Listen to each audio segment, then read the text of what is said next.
এখন থেকে চাইলেও কেউ আর আপনার মেসেঞ্জারটি স্ক্রিন রেকর্ড বা স্ক্রিনশট কেউ দিতে পারবে না। আজকের এই ভিডিওতে আমি আপনাদেরকে দেখিয়ে দিব। প্রথমে আপনারা চলে যাবেন মেসেঞ্জারে চলে আসার পরে উপরে কিন্তু থ্রি ডট আইকন পাবেন, থ্রি ডট আইকনে ক্লিক করে দিবেন। এখানে ক্লিক করবে, এখানে ক্লিক করার পর উপরে দেখতে পাচ্ছেন সেটিংয়ের কিন্তু আইকন রয়েছে, এটাতে ক্লিক করবেন। এটাতে ক্লিক করার পর অবশ্যই স্ক্রল ডাউন করে নিচের দিকে আসব। নিচের দিকে আসার পরে এখানে দেখতে পাচ্ছেন সেফটি অ্যান্ড প্রাইভেসি নামের কিন্তু একটা অপশন রয়েছে, এটাতে ক্লিক করতে হবে। এটাতে ক্লিক করব। এটাতে ক্লিক করার পর এখানে কিন্তু অনেকগুলো অপশন চলে আসছে। আপনারা যে এটা করবেন ইনটু ইনক্রিপ্টেড চ্যাট নামের অপশন রয়েছে, এটাতে ক্লিক করবেন। এটাতে ক্লিক করার পর এখানে দেখতে পাচ্ছেন অনেকগুলো অপশন রয়েছে, কয়েকটা কিন্তু অপশন রয়েছে। আপনারা যেটা করবেন আর সিকিউরিটি অ্যালার্ট নামের অপশন রয়েছে, এটাতে ক্লিক করবেন।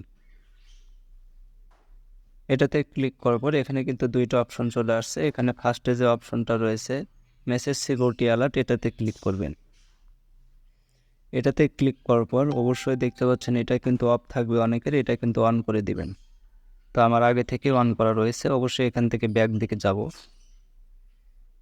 এখান থেকে ব্যাক আসবো। ব্যাক আসার পরে এখানে কিন্তু আরেকটা অপশন দেখতে পাচ্ছেন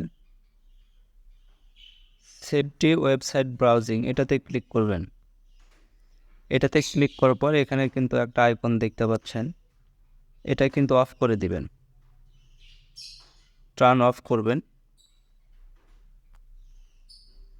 টার্ন অফ করার পর এখান থেকে ব্যাক আসবে, একদিকে চলে আসবো। এখন যদি কোনো ব্যক্তি আপনার মেসেঞ্জারটি স্ক্রিনশট দেয় তাহলে কিন্তু আর স্ক্রিনশটটি হবে না এবং স্ক্রিন রেকর্ডও কিন্তু হবে না। যদি কোনো ব্যক্তি স্ক্রিন রেকর্ড বা স্ক্রিনশট দেয় তাহলে অবশ্যই সেখানে কিন্তু কালো কালো আসবে। তো ভিডিওটা যদি আমার ভালো লাগে অবশ্যই আমার ফেসবুক পেজটিকে ফলো করবেন এবং যারা আমার ইউটিউব থেকে দেখছেন অবশ্যই সাবস্ক্রাইব করে সাথে থাকবেন। ধন্যবাদ সবাইকে।